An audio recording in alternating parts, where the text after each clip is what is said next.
I'm at GITEX experiencing the new Lincoln MKZ, having a virtual test drive. Just a very unique and awesome way to experience a car without actually having to take it out onto the road.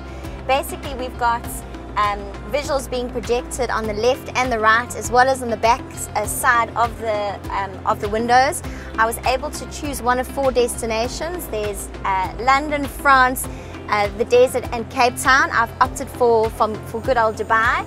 So at the moment I've got some desert scenery on the side as we go down one of the roads in Dubai.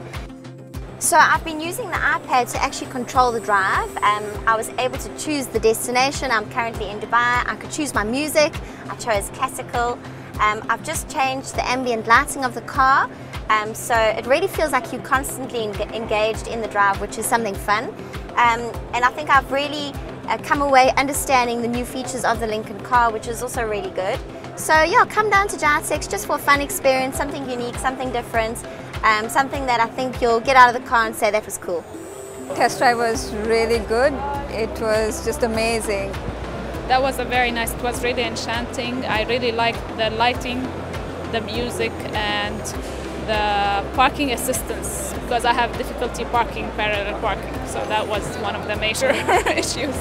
If there's a self-park option, I would definitely buy this car.